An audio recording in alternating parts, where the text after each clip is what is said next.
you, Shannon. I don't think we can probably give enough applause and thanks to the host, founder, and organizer and mastermind behind this whole event. So, to Shannon.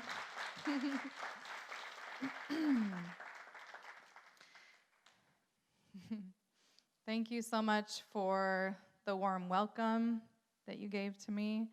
And in the spirit of your sometimes lighthearted family, I will reflect to you that you fulfilled all your promises but one. And that was that you told me I didn't have to speak.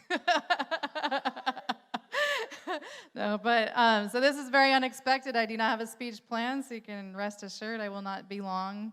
But yeah, I just want to thank Shannon because it has been 4.5 long years of me feeling like I'm the only voice reminding myself of my worth in the face of a lot of opposition and a lot of, feeling like a punching bag from both sides, really. And I haven't felt beautiful in the sense of pretty and attractive. But I do know my inner beauty, and I've done my best to hold myself strong from the inside out. Yeah, and I'm not usually a big crybaby, but it's 4.5 years of emotion. So it's kind of just a release. So thank you for that.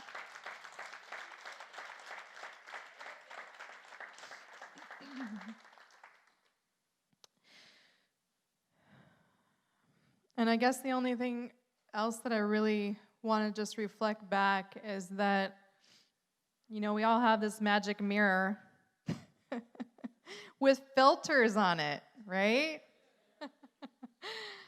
Our cell phones are really like the new mirror because, I don't know, probably not many of us spend as much time in the bathroom mirror as we do trying to get that perfect angle and add that filter to look, whatever. You can add freckles now. You can change your eye color. You can, pretty much airbrush everything. And it can be nice to kind of see a new, like a little cleaned up version of yourself.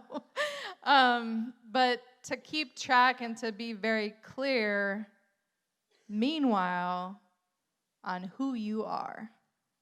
And I think probably the most powerful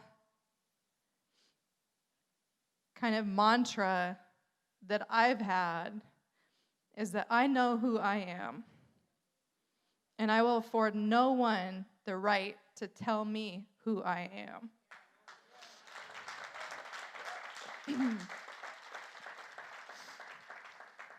And I teach that to my sons, and I know that, people have a lot of jokes, and people have a lot of bad intentions. People have some good intentions, that can screw things up too. But when people ask me, well, how do your sons identify? Are you going to be okay if they identify as white or something? It's like, I don't speak for them. The one thing I teach my sons is to know who they are, and they can speak for themselves. So a French reporter once asked my middle son, because Wikipedia still refuses to acknowledge my oldest as my son, in spite of having sued my parents for child abuse and won full custody of him, and on and on. He's, as Sister Troy said, somebody who's been your family in more ways than one. I felt a little bond with her, and she's like, he started out as my nephew, then he was my brother, now he's my son, and I'm the mother. I'm on that FAFSA application. Okay, I'm the mother. So it doesn't matter what Wikipedia says. He's my son. I have 3 sons, not 2, 3. But a French reporter once asked my middle son, Franklin, who I thankfully survived 94 hours of labor with to bring into this world. I had a husband who didn't want a scar on my stomach with a C-section. I thought I was going to die after 3.5 days of labor. But somehow he was born healthy, and Franklin was asked by a reporter, "So do you feel like you have a white side and a black side?" And Franklin said, "Hell no, I'm black." But so like just giving your kids the freedom and the self-determination to know who they are. You want to know the capital Y-O-U, the you of you. Not just your name, because that can be changed. You can name yourself, didn't you know? Not just your hair, because that can be changed. Not your clothes, not your bank account. Thank God when we have a comma in the bank account, but even if there isn't a comma in there, it's not defining who you are, who I am,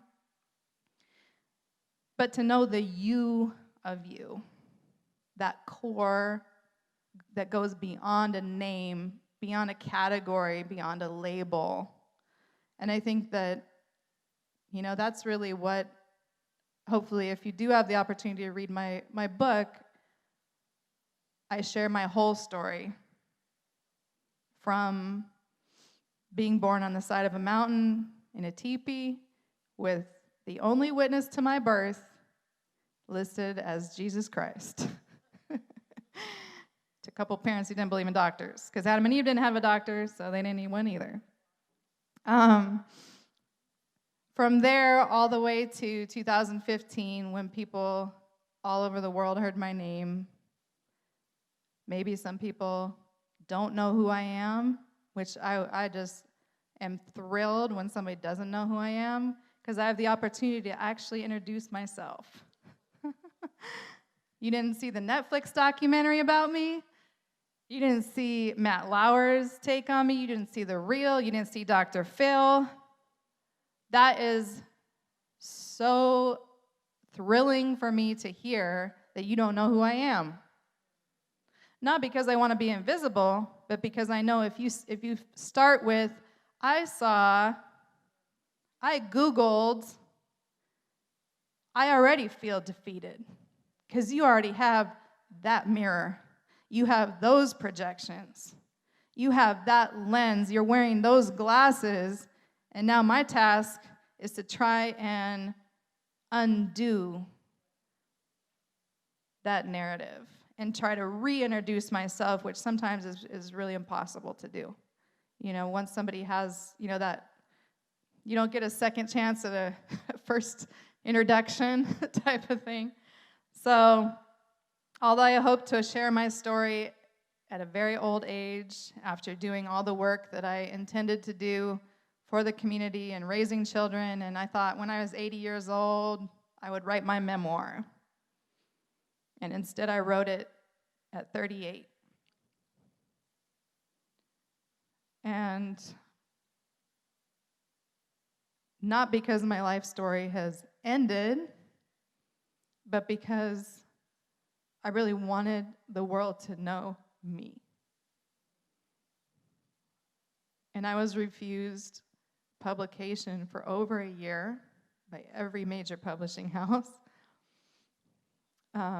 I only found a small publishing house, an indie publishing house, to publish it, and still have not gotten any royalties since the book has been published, because it's been dragged and dissed, and people have been told not to read it. People have even purchased it on Amazon in order to not read it, but write a fake review. Because if you just purchase it, then you can, if you search who's purchased it, you can write a review. So on Barnes & Noble, I have 5 stars. but almost nobody goes to Barnes & Noble to buy it. So it's like, on Amazon, it's 2.5. I guess there's a lot of that negativity. But anyway, I share my life story. I hope that none of you have to reframe and reintroduce yourself to the entire world, after being incorrectly introduced and labeled. But if you ever do have that experience, come and talk to me, because it feels like you're on an island. It feels like you're kind of a country of one trying to make your way.